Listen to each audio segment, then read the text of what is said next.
Carta aos Hebreus, Hebreus 1. Nos tempos antigos, Deus falou muitas vezes e de muitas maneiras aos nossos antepassados, os profetas. Mas agora que o fim está perto, falou-nos por meio do seu Filho. Foi por meio dele que Deus criou o universo e a ele destinou como herança todas as coisas. Ele é o reflexo da glória de Deus e a imagem perfeita da sua pessoa. É Ele quem sustenta o universo pela sua palavra poderosa. Depois de ter purificado os homens dos seus pecados, Ele tomou o seu lugar no trono celeste à direita da majestade divina. O Filho tornou-se superior aos anjos, porque herdou do Pai um nome que é superior ao deles. Realmente, Deus nunca disse a nenhum anjo: Tu és meu filho, desde hoje sou teu pai. E mais: Eu serei seu pai e ele será meu filho. E na altura de enviar o seu único filho ao mundo, Deus disse: Todos os anjos de Deus o devem adorar. Ora, a respeito dos anjos também diz: Faz dos seus anjos ventos e dos seus servidores chamas de fogo. Mas a respeito do Filho diz: Tu és Deus e o teu trono dura para sempre. Governas o teu reino com justiça, pois a justiça é o teu cetro. Amas o que é justo e detestas a maldade. Por isso Deus, o teu Deus, te ungiu e coroou festivamente, colocando-te acima dos teus companheiros. E ainda: Foste tu, Senhor, que no princípio criaste a terra e os céus são obra das tuas mãos. Eles hão de acabar, mas tu permaneces. Eles hão de envelhecer como vestuário. Tu os dobrarás como uma capa e hás de pô-los de lado como quem muda de roupa. Mas tu és sempre o mesmo. O passar dos anos não te envelhece.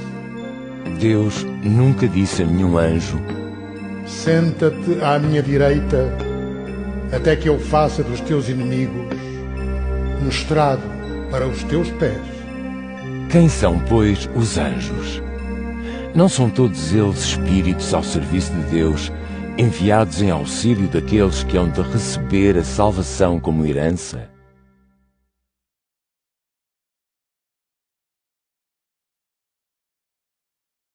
Hebreus 2. Por isso, devemos prestar muita atenção à mensagem que nos foi comunicada para não nos desviarmos. Essa mensagem, transmitida pelos anjos, era tão decisiva que todo aquele que a transgrediu ou lhe desobedeceu recebeu o castigo que merecia.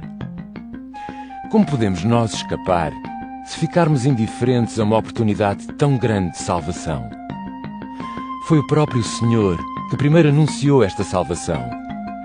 Depois, aqueles que o ouviram confirmaram o seu valor para nós. E Deus apoiou o testemunho deles por meio de sinais, prodígios e diversos milagres, mostrando de várias maneiras o seu poder e distribuindo dons do Espírito Santo segundo a sua vontade. Na realidade, não foi aos anjos que Deus confiou o governo do mundo futuro de que estamos a falar.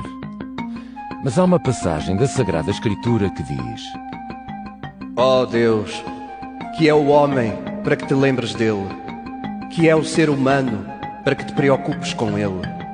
Fizeste-o um pouco inferior aos anjos, de glória e honra o coroaste e deste-lhe poder sobre todas as coisas. Ora, se a Escritura diz que Deus sujeitou tudo ao ser humano, quer dizer que nada ficou fora do seu domínio. Mas o certo é que ainda não vemos que todas as coisas estejam sujeitas a Ele. Mas em Jesus, vemos aquele que, tornado um pouco inferior aos anjos, está agora coroado de glória e honra. e isto por causa da morte que sofreu. Deus, na sua bondade, quis que Jesus morresse por todos. Realmente era próprio de Deus, dono e criador de todas as coisas, fazer com que pelos sofrimentos Jesus se tornasse fonte de salvação e assim conduzisse os seus muitos filhos à glória. De facto, tanto Jesus, que perdoa aos homens os seus pecados, como aqueles que são por ele perdoados, têm todos o mesmo Pai. É por isso que Jesus não se envergonha de lhes chamar irmãos.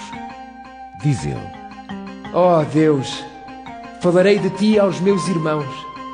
No meio da assembleia te cantarei louvores.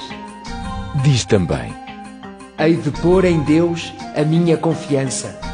E outra vez: Aqui estou eu e os filhos que Deus me confiou. Uma vez que os outros filhos, postos ao seu cuidado, são seres humanos, o próprio Jesus tornou-se como eles, para que pela sua morte destruísse aquele que tinha o poder de dar a morte, o diabo. Desta maneira, libertou aqueles que, pelo medo da morte, levavam a vida inteira a viver como escravos. Como é evidente, não é aos anjos que ele auxilia, mas sim aos descendentes de Abraão.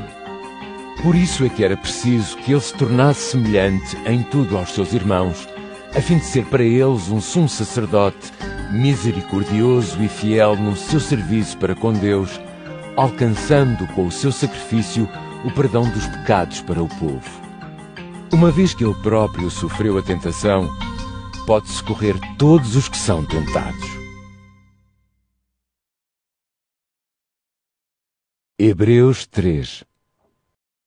Por isso, caros irmãos, companheiros na vocação celestial, ponham os olhos em Jesus, que reconhecemos ser o enviado de Deus e o nosso sumo sacerdote.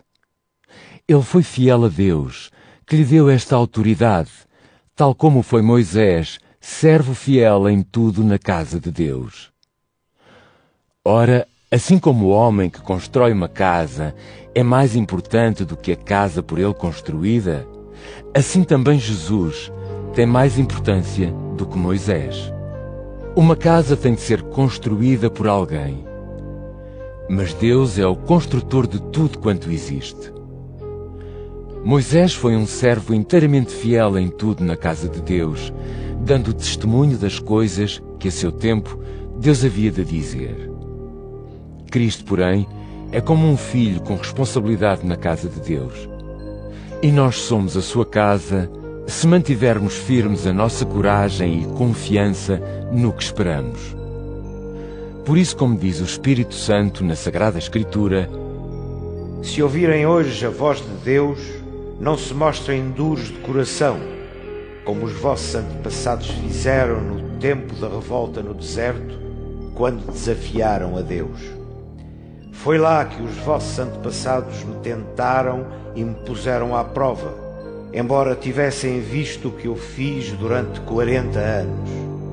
Por isso é que eu me indignei com eles e disse: os seus corações nunca se mantiveram leais, não reconheceram os meus caminhos. Fiquei tão indignado que jurei: esta gente não há de entrar no lugar de descanso que eu preparei. Irmãos, tenham cuidado para que nenhum de vós tenha um coração malvado e descrente que o leve a afastar-se do Deus vivo. Pelo contrário, animem-se uns aos outros continuamente, enquanto dura o dia de hoje. Procedam assim, para evitar que alguém no vosso meio se deixe levar pela sedução do pecado. Na realidade, nós participamos em tudo com Cristo, se mantivermos firme até ao fim a confiança que tínhamos no princípio. A Sagrada Escritura diz: Se ouvirem hoje a voz de Deus, não se mostrem duros de coração, como fizeram no tempo da revolta. E quem foram esses que ouviram a voz de Deus e se revoltaram contra ele? Não foi todo aquele povo que Moisés tinha tirado do Egito? E com quem é que Deus se irritou durante 40 anos? Não foi com aqueles que pecaram e por isso morreram no deserto? E a quem se referia Deus quando fez aquele juramento? Esta gente não há de entrar no lugar de descanso que eu preparei? Referia-se evidentemente aos que foram infiéis. Vemos, pois, que foi a sua descrença que os impediu de entrar. Hebreus 4. Ora, a promessa de entrarmos no lugar de descanso de Deus ainda está de pé. Portanto, irmãos, tenham cuidado, para que ninguém perca a oportunidade de entrar nesse descanso. Na realidade, ouvimos o Evangelho exatamente como eles. Porém, a mensagem que eles ouviram não lhes serviu de nada, porque a ouviram, mas não a receberam com fé. Portanto, nós que temos fé, havemos de entrar no descanso a que Deus se referiu, quando disse: Fiquei tão indignado que jurei.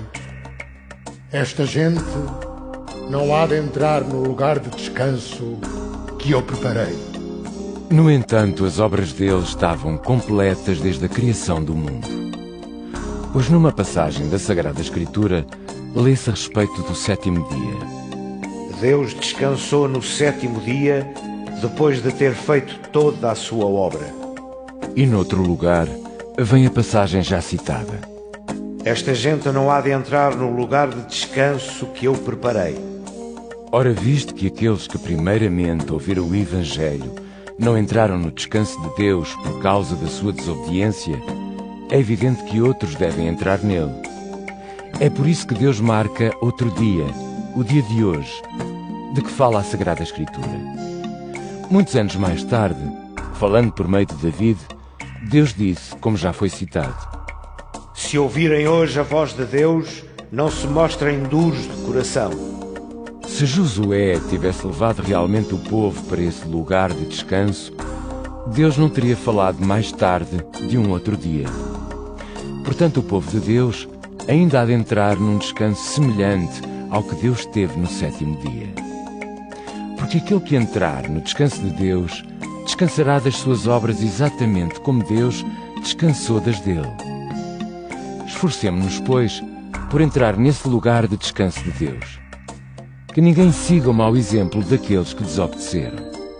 A palavra de Deus é viva e mais poderosa e cortante do que qualquer espada de 2 gumes.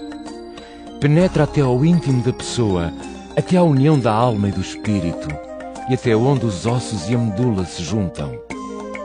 Por isso Deus é capaz de julgar os desejos e os pensamentos do coração humano.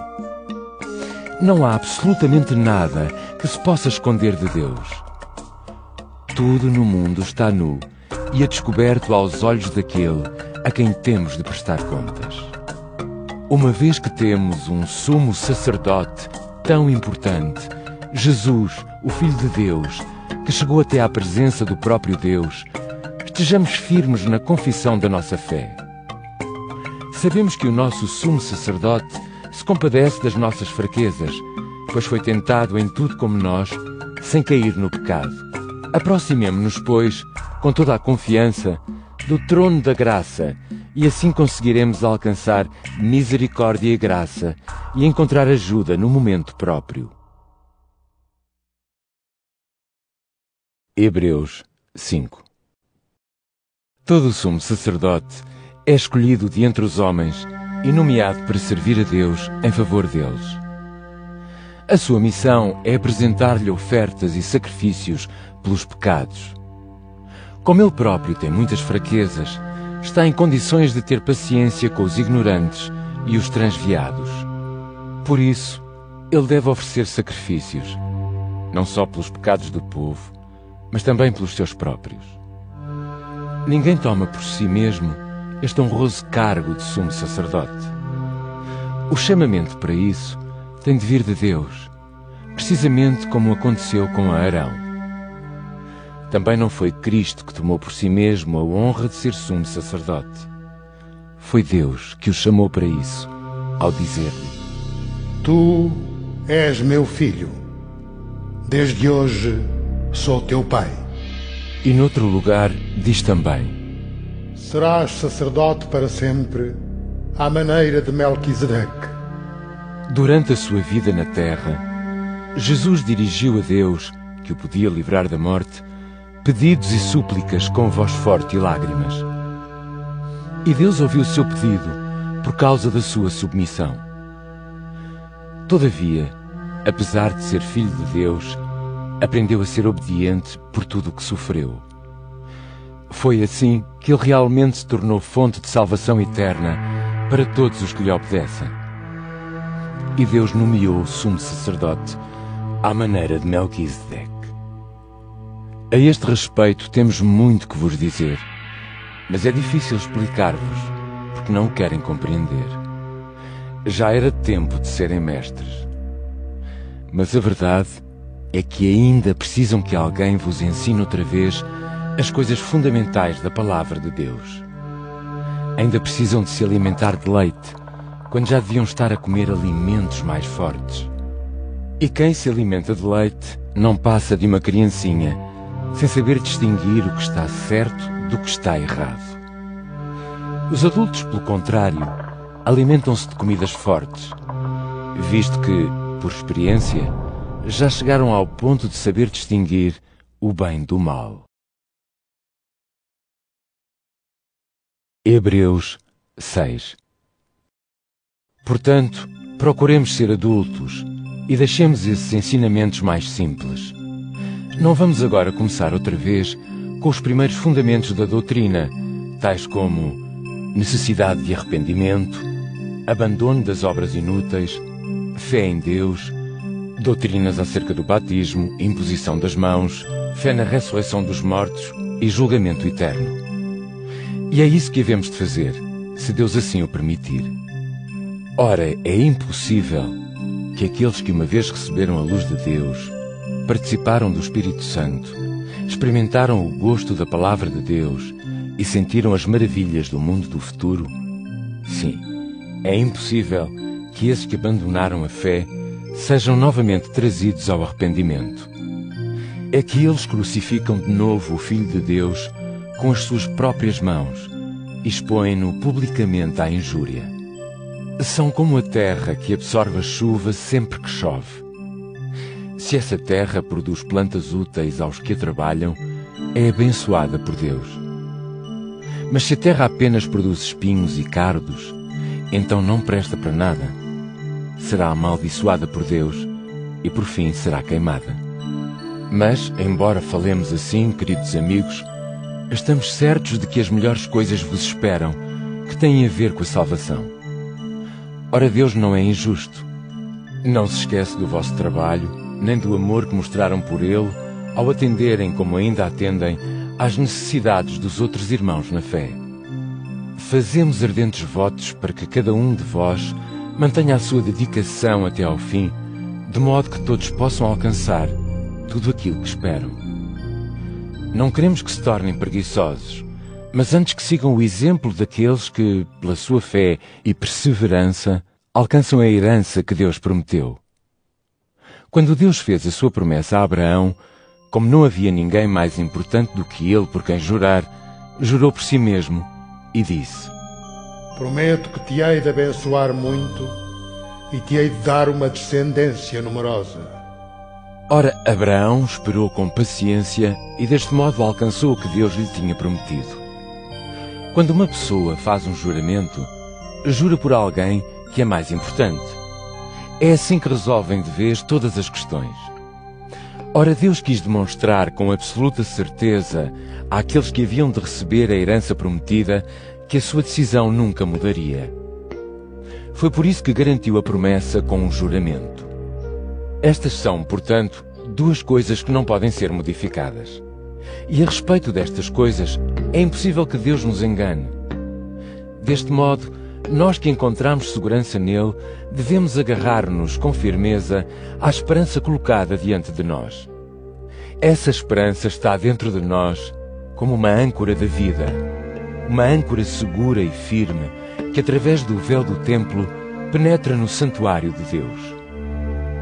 Jesus já entrou antes de nós e em nosso favor. Deus o fez sumo sacerdote para sempre, à maneira de Melquisedeque. Hebreus 7. Este Melquisedeque era rei de Salém e sacerdote do Deus Altíssimo. Quando Abraão voltava da batalha, em que tinha derrotado vários reis, Melquisedeque encontrou-se com ele e abençoou-o. Abraão deu-lhe a 10ª dos despojos. Melquisedeque quer dizer rei da justiça, e o seu título é rei de Salém, que significa rei da paz. Não há menção de quem era o seu pai ou a sua mãe, nem há lista dos seus antepassados. As Escrituras não indicam qualquer princípio ou fim da sua vida. Por isso é comparado ao Filho de Deus. É sacerdote para sempre. Reparem como ele era importante. Até o patriarca Abraão lhe deu a 10ª do que tinha trazido da batalha.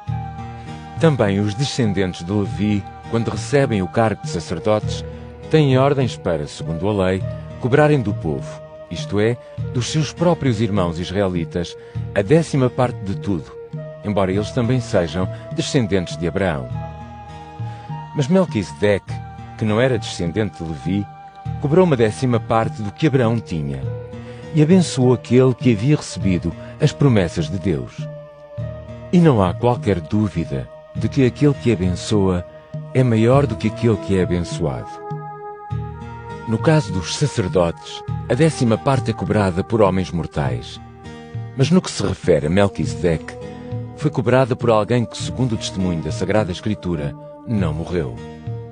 Assim, em certo sentido, quando Abraão pagou a 10ª, Levi, cujos descendentes cobram a 10ª, também pagou. É certo que ele ainda não tinha nascido, mas estava, por assim dizer, no sangue do seu antepassado Abraão, quando Melquisedeque se encontrou com ele. Foi com o sacerdócio levítico que o povo de Israel recebeu a lei. Ora, se a perfeição se conseguisse por meio do ministério sacerdotal dos levitas, não seria preciso aparecer um sacerdote de outra ordem à maneira de Melquisedeque e não de Arão. Porque quando há uma mudança no sacerdócio, tem de haver também uma mudança de lei.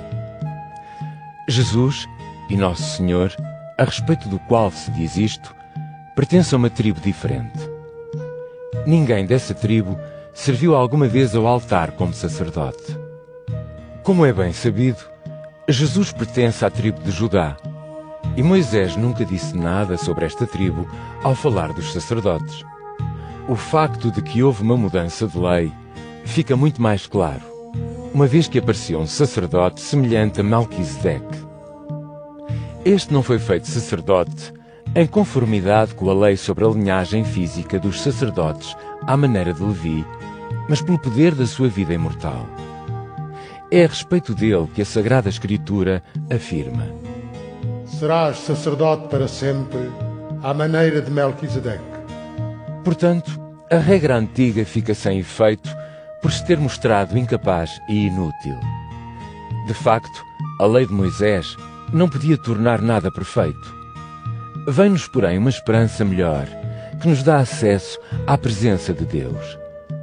Além disso, Jesus foi constituído sacerdote pelo juramento de Deus. Os outros tornaram-se sacerdotes sem juramento. Jesus, porém, foi feito sacerdote com juramento de Deus, que lhe disse: O Senhor jurou e não mudará de opinião.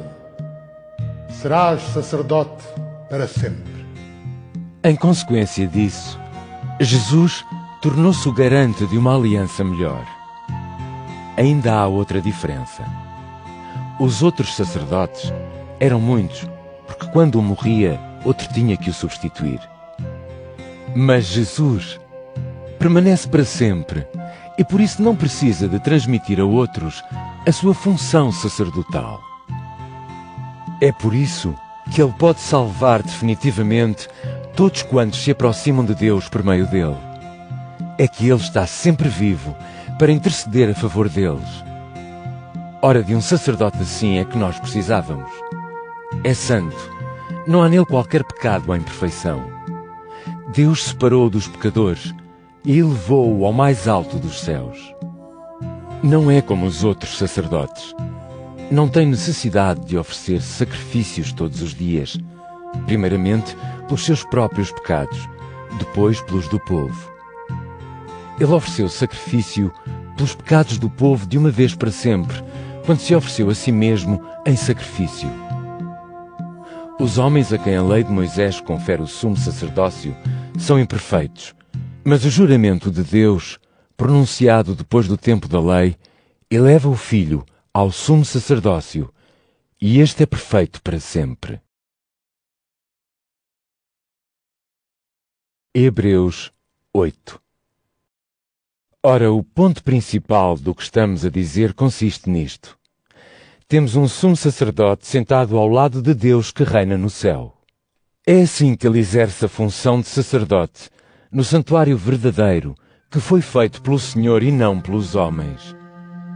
Como todo o sumo sacerdote é nomeado para apresentar ofertas e sacrifícios a Deus, é preciso que o nosso sumo sacerdote também tenha alguma coisa para oferecer. Se ele estivesse aqui na terra, nem sequer seria sumo sacerdote, porque há cá os sacerdotes que apresentam as ofertas, segundo a lei de Moisés. Mas o serviço que estes sacerdotes desempenham não passa de uma cópia e uma sombra do que existe nos céus. Por isso é que Moisés, quando estava para construir o tabernáculo, recebeu do Senhor este aviso: Faz com que tudo se realize conforme o modelo que te foi mostrado no monte. O facto, porém, é que Jesus recebeu uma função sacerdotal muito superior à deles, porque é mediador de uma aliança melhor, baseada em promessas melhores. Realmente, se aquela primeira aliança fosse perfeita, não era preciso substituí-la por uma segunda aliança. Mas Deus repreendeu o seu povo, como se vê por esta passagem da Sagrada Escritura. Hão de vir dias, diz o Senhor, em que farei uma nova aliança com o povo de Israel e de Judá. Esta aliança não será como a que eu fiz com os seus antepassados, no dia em que os tomei pela mão e os conduzi para fora do Egito. É que eles não cumpriram as condições dessa aliança, e eu então deixei de fazer caso deles, diz o Senhor. Esta é a aliança que eu farei com o povo de Israel quando vierem esses dias, diz o Senhor. Vou colocar as minhas leis nos seus pensamentos, vou escrevê-las nos seus corações. Eu serei o seu Deus e eles serão o meu povo. Nenhum precisará de ensinar os seus companheiros, nem sequer será preciso dizerem uns aos outros: conhece a Deus, porque todos me conhecerão, desde o mais pequeno ao maior. Perdoarei as suas faltas com misericórdia e não me lembrarei dos seus pecados. Ora, ao falar de uma nova aliança, Deus tornou caduca a primeira, e o que caducou e ficou velho desaparecerá depressa.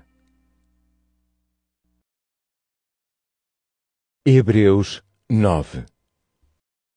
A primeira aliança tinha as suas regras de culto divino e um santuário terrestre. Efetivamente, construiu-se um tabernáculo com duas partes. A primeira chamava-se o Lugar Santo. Era lá que estavam o candelabro e a mesa com os pães consagrados a Deus. Atrás da segunda cortina estava a segunda parte do tabernáculo, chamada o Lugar Santíssimo.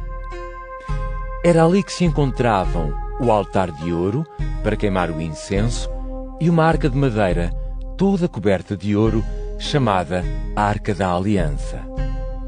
Nessa arca estavam o vaso de ouro com o maná, a vara de Arão que Deus tinha feito florir e as duas placas de pedra em que estavam escritas as palavras da aliança. Por cima da arca estavam querubins que representavam a glória de Deus e cobriam com a sua sombra o lugar onde se ofereciam sacrifícios pelo perdão dos pecados. Mas não é agora a altura para falarmos de tudo isto em pormenor. Uma vez feitos estes preparativos, os sacerdotes entram normalmente na primeira parte do tabernáculo para celebrarem o culto. Mas na segunda, só entra o sumo sacerdote, isto apenas uma vez por ano. e não pode lá entrar sem levar sangue de animais para oferecer a Deus, por si mesmo e pelas faltas que o povo tenha cometido por ignorância. O Espírito Santo mostra-nos assim que, enquanto permanecer a primeira parte do tabernáculo, o caminho que leva ao verdadeiro santuário, o lugar santíssimo, ainda não está aberto. Comunica-nos assim um símbolo para o tempo de hoje. Significa que as ofertas e os sacrifícios de animais oferecidos a Deus não são capazes de tornar verdadeiramente perfeitos aqueles que os oferecem. Trata-se apenas de comidas e bebidas e várias cerimónias de purificação. São regulamentos externos, válidos apenas até ao tempo em que Deus havia de remodelar todas as coisas. Mas agora veio Cristo como sumo sacerdote dos bens definitivos. O santuário em que ele serve é maior e mais perfeito. Não é obra de mãos humanas, quer dizer, não pertence a este mundo. Cristo entrou uma vez por todas no lugar santíssimo, no verdadeiro santuário, não com o sangue de bodes e bezerros, mas com o seu próprio sangue. Foi deste modo que ele nos libertou para sempre dos nossos pecados. Ora, o sangue de bodes e touros e a cinza de uma bezerra queimada, derramados segundo o ritual sobre as pessoas que se tornam ritualmente impuras, fazem com que essas pessoas estejam purificadas exteriormente. Quanto maior poder não há de ter então o sangue de Cristo? É que ele, conduzido pelo Espírito de Deus, ofereceu-se a si mesmo como vítima sem defeito. O seu sangue purifica-nos a consciência do pecado que leva à morte, a fim de podermos servir o Deus vivo. Portanto, Cristo é mediador de uma nova aliança. Por ela, os que foram chamados recebem os bens eternos que Deus lhes prometeu como herança. Isto é possível porque já se deu a morte de Cristo, que perdoou as faltas cometidas no tempo da primeira aliança. É evidente que onde há um testamento é preciso apresentar provas da morte de quem o fez. Assim, porque um testamento só tem valor depois da morte do que o fez. Enquanto este vive, o testamento não tem valor nenhum. Por isso, até mesmo para estabelecer a primeira aliança, foi preciso derramamento de sangue. Primeiramente, Moisés recitou diante da Assembleia do Povo todos os preceitos, conforme se encontram na lei. Depois tomou o sangue dos bezerros e dos bodes que tinha matado, juntou-lhe água e aspergiu o próprio livro da lei e todo o povo, servindo-se para isso de um pouco de lã vermelha e de um ramo de hisopo. E Moisés disse: Este é o sangue da aliança que Deus vos mandou cumprir.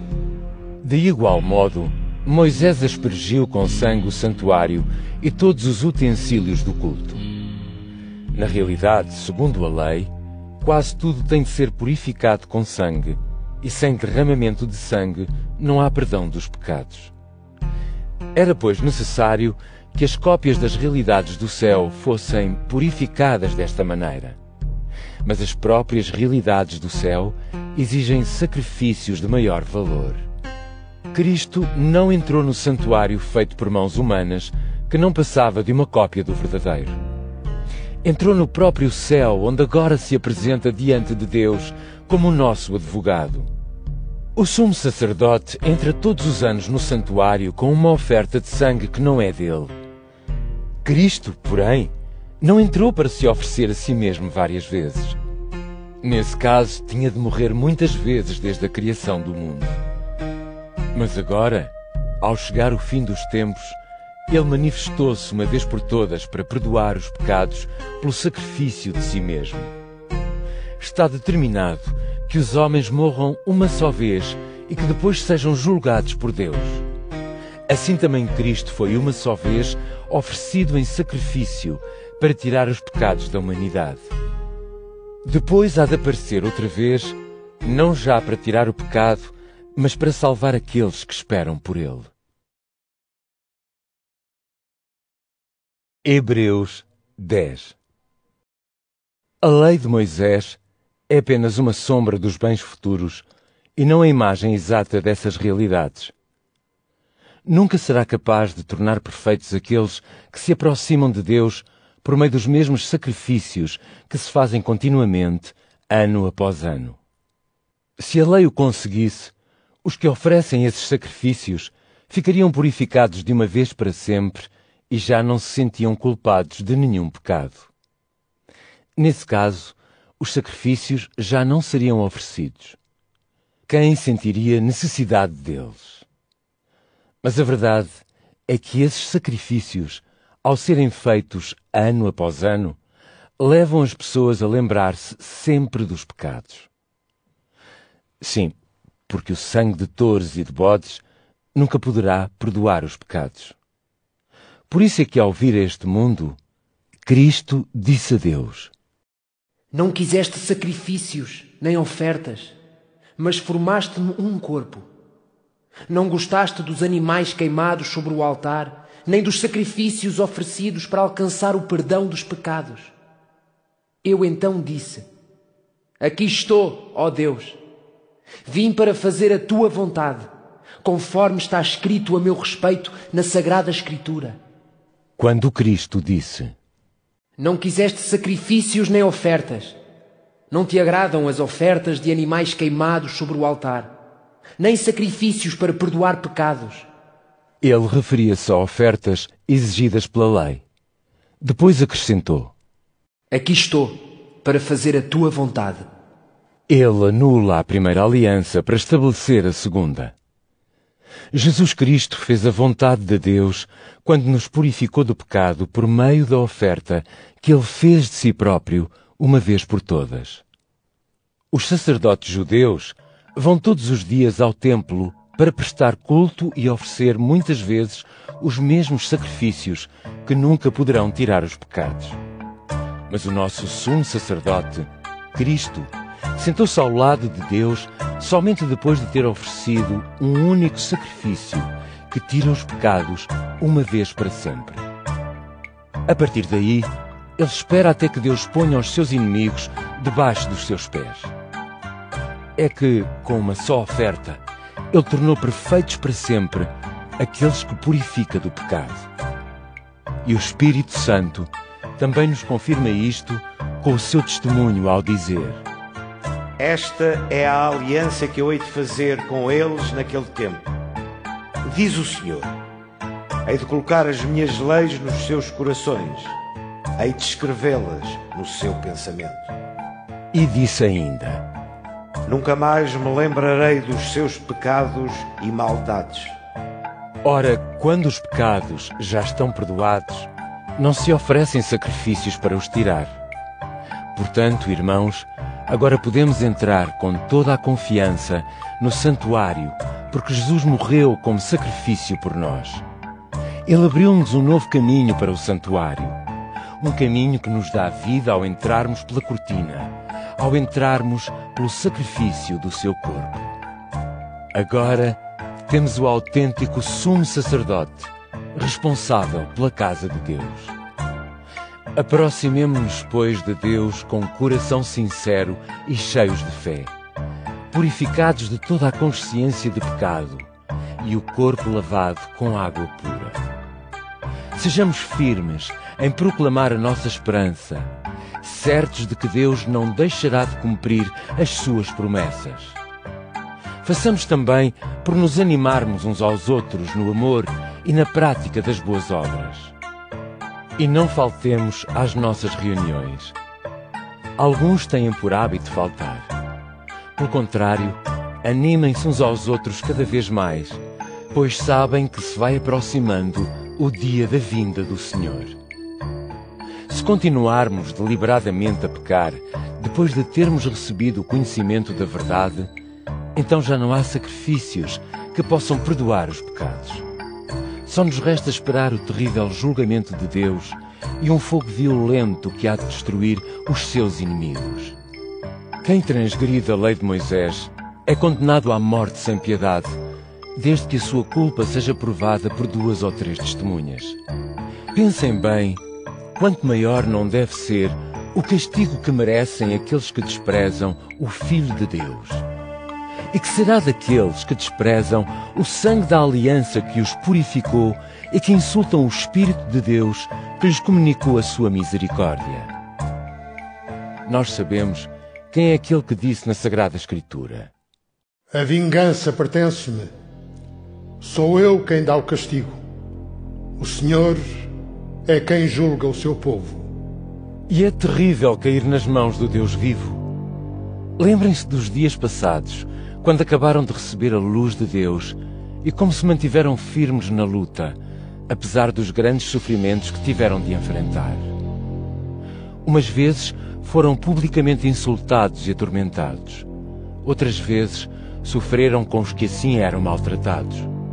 Compartilharam dos sofrimentos dos que eram presos e aceitaram com alegria que vos tirassem os vossos bens, porque sabiam que possuíam melhores riquezas que duram para sempre. Portanto, não percam a coragem, pois ela vos assegura uma grande recompensa. Têm de perseverar. Assim cumprirão a vontade de Deus e alcançarão o que Ele promete. Lá diz a Escritura: Já falta muito pouco para chegar aquele que há de vir. Não se demorará. O que for justo diante de mim viverá pela fé, mas aquele que voltar atrás não será do meu agrado. Mas nós não somos dos que voltam atrás e se perdem. Pelo contrário, somos dos que continuam firmes na fé, que nos levará à salvação. Hebreus 11. A fé é a certeza das coisas que se esperam e a garantia das coisas que se não veem. Foi pela fé que os antigos receberam a aprovação de Deus. Pela fé, compreendemos que o mundo foi criado pela palavra de Deus, de modo que aquilo que se vê veio do que se não vê. Pela fé, Abel ofereceu a Deus um sacrifício melhor do que o de Caim. Por causa da sua fé, Deus testemunhou que ele era justo quando aceitou com agrado as suas ofertas. E é pela fé que Abel, embora tenha morrido, ainda fala. Pela fé, Enoque foi levado para a outra vida sem passar pela morte. Deus levou-o e ninguém mais o viu cá na terra. É que, antes de sair deste mundo, diz a Escritura Sagrada, que ele agradou a Deus. Sem fé ninguém pode agradar a Deus. Quem se aproxima de Deus deve acreditar que Ele existe e recompensa os que o procuram. Foi pela fé que Noé acreditou no aviso de Deus a respeito das coisas que ainda se não viam e construiu uma arca para salvar a sua família. Deste modo, condenou o mundo e tornou-se herdeiro da justiça, que se baseia na fé.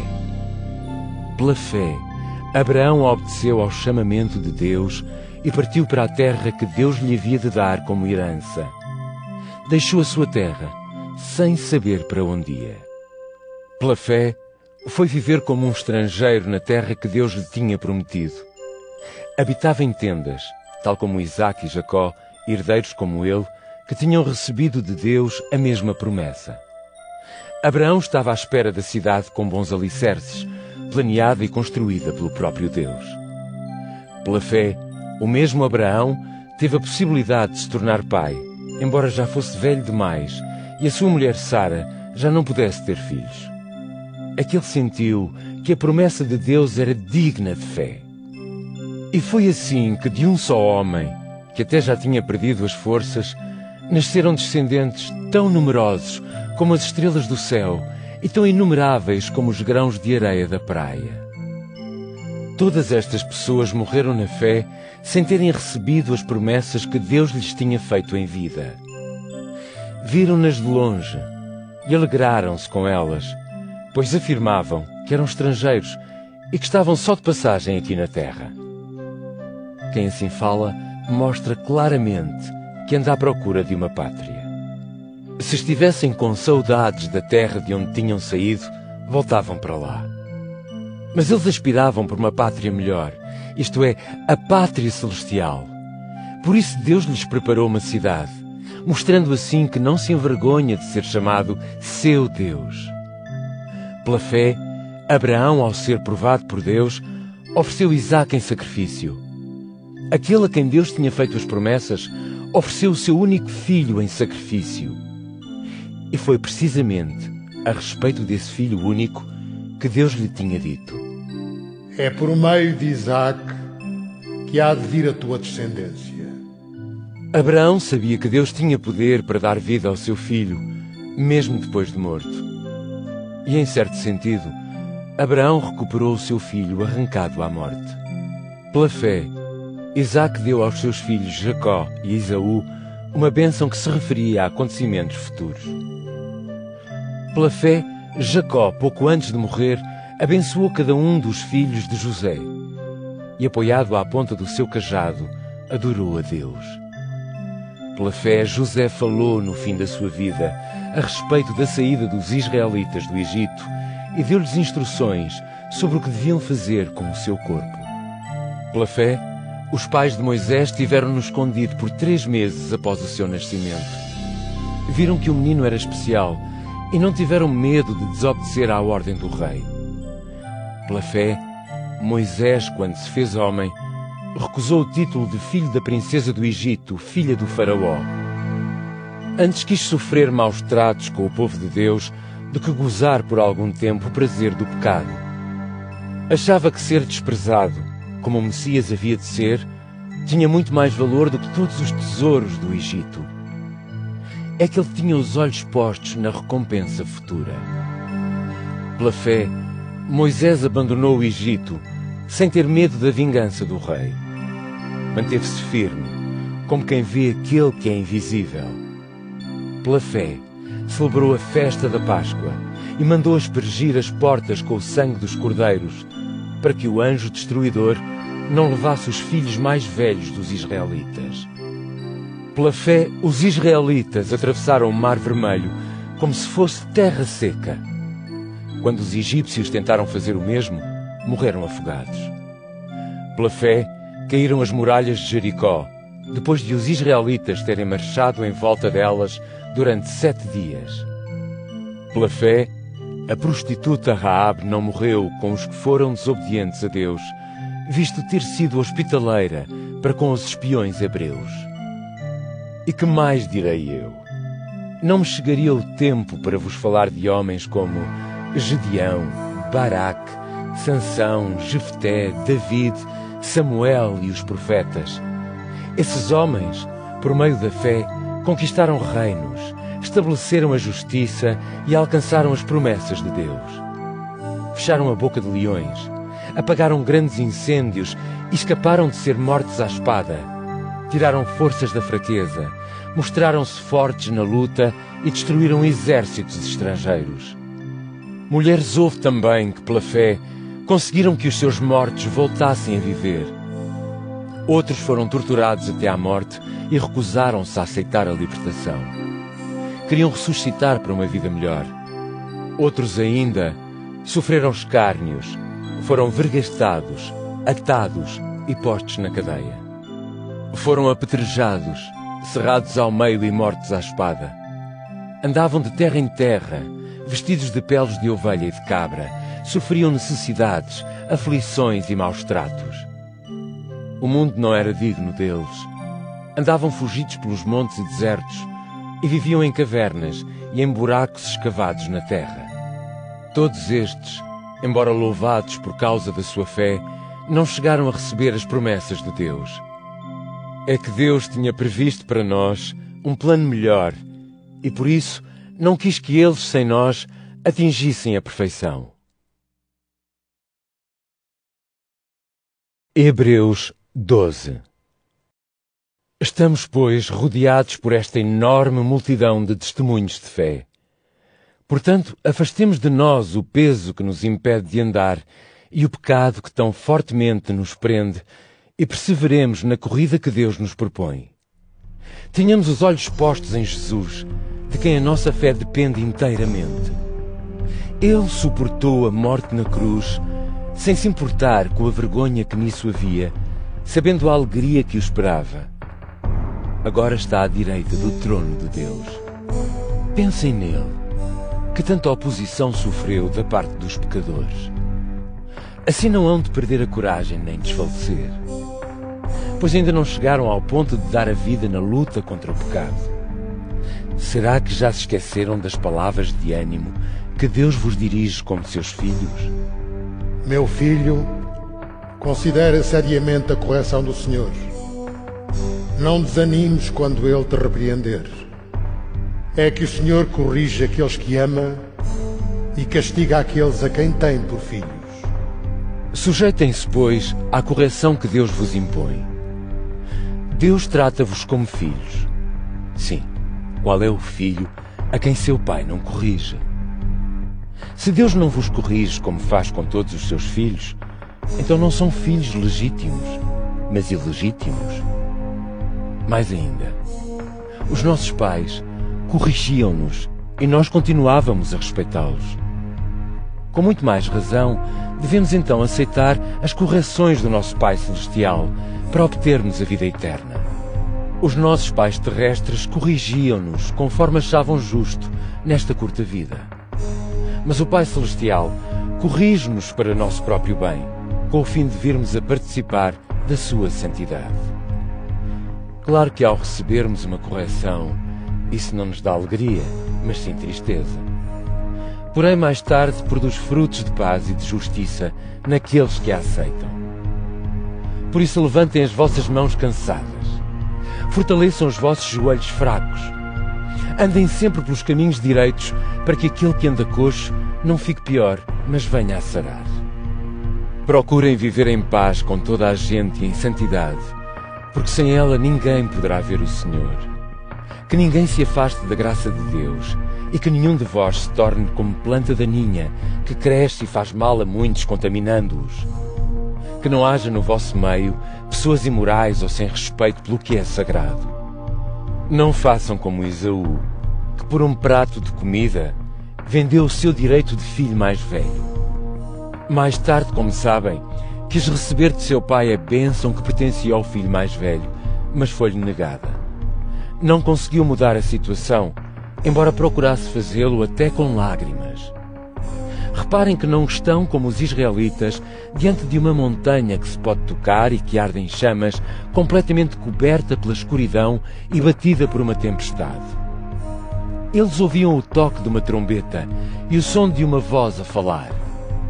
Quando ouviram aquela voz, pediram a Deus que não dissesse nem mais uma palavra. Era já demasiado dura para eles aquela ordem que lhes foi dada. Quem tocar na montanha, seja homem, seja animal, tem de morrer apedrejado. Diante daquela situação terrível, Moisés exclamou: Estou a tremer de medo. Lembrem-se, porém, de que estão diante do Monte de Sião e da Jerusalém Celeste, que é a cidade do Deus vivo, com os seus milhares de anjos reunidos em celebração festiva. Estão junto da Assembleia dos Primogênitos de Deus, que já tem o nome inscrito nos céus. Estão ao pé de Deus, o juiz de toda a humanidade, e junto dos espíritos das pessoas justas que já foram aperfeiçoadas. Estão ao pé de Jesus, o mediador da nova aliança e do seu sangue derramado, que fala mais alto do que o sangue de Abel. Tenham cuidado. Não deixem de escutar quem vos fala. Os que se negaram a ouvir quem os avisava cá na terra não escaparam ao castigo. Com muito maior razão, seremos nós condenados se virarmos as costas àquele que nos fala lá dos céus. Naquele tempo, a sua voz fez tremer a terra, mas agora a sua promessa é esta: Ainda uma vez mais farei tremer não somente a terra, mas também o céu. Ora, estas palavras, ainda uma vez mais, mostram claramente que as coisas deste mundo serão destruídas. Só ficam as coisas que não se podem destruir. Portanto, devemos estar agradecidos, porque o reino que Deus nos oferece não pode ser destruído. Por isso, adoremos a Deus como Ele quer, com respeito e temor. Sim, porque o nosso Deus é um fogo destruidor. Hebreus 13. Continuem a amar-se uns aos outros como irmãos. Não esqueçam o dever da hospitalidade. Foi por causa da hospitalidade que algumas pessoas chegaram a receber anjos em sua casa sem o saberem. Lembrem-se dos que estão presos, como se estivessem na cadeia com eles. Lembrem-se dos que sofrem maus tratos, como se vocês sofressem o mesmo no vosso corpo. Que o estado de casados seja respeitado por todos, assim como a fidelidade entre marido e mulher.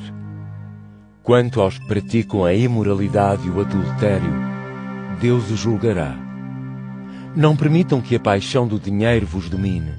Contentem-se com o que têm, porque o próprio Deus nos prometeu: Nunca te deixarei, nem te abandonarei. É por isso que podemos dizer confiadamente: O Senhor é quem me ajuda. Não tenho medo de nada. Que mal me poderão fazer os homens? Lembrem-se dos vossos antigos responsáveis, que vos anunciaram a palavra de Deus.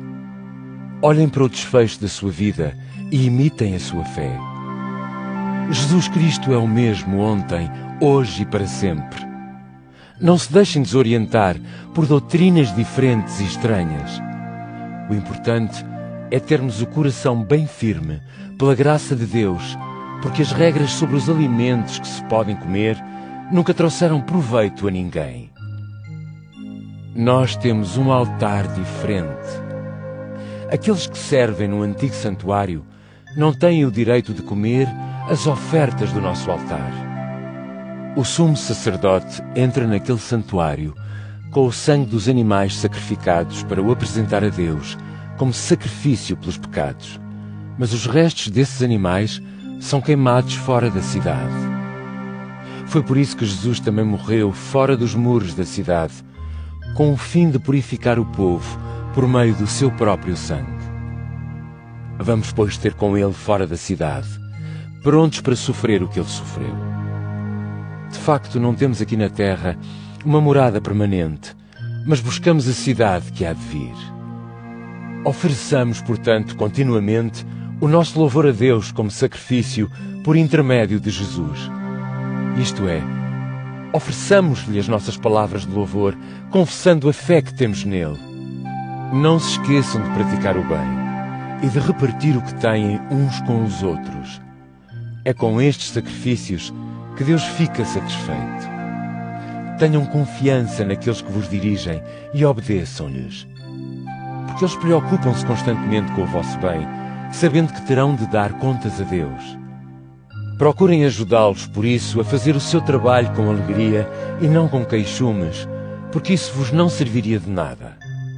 Continuem a orar por nós. Estamos certos de ter a consciência limpa, porque desejamos proceder retamente em todas as situações. E peço-vos, muito especialmente, para orarem por mim, para que eu possa estar de volta no vosso meio o mais depressa possível. Que o Deus da paz, que ressuscitou Jesus, nosso Senhor, o grande pastor das ovelhas, selando com o seu sangue a eterna aliança, vos conceda aquilo de que precisam para realizarem a sua vontade. E que Ele faça em nós, por Jesus Cristo, o que é agradável à sua vontade. Glória a Jesus Cristo para todo o sempre. Amém. Peço-vos, irmãos, que deem ouvidos ao apelo que em breves palavras vos fiz. Sabem que o nosso irmão Timóteo já está em liberdade? Se ele vier a tempo, hei de levá-lo comigo quando vos for visitar. Deem cumprimentos nossos a todos os responsáveis da vossa comunidade e a todos os outros irmãos. Os irmãos da Itália também vos mandam saudações. Que a graça de Deus esteja convosco.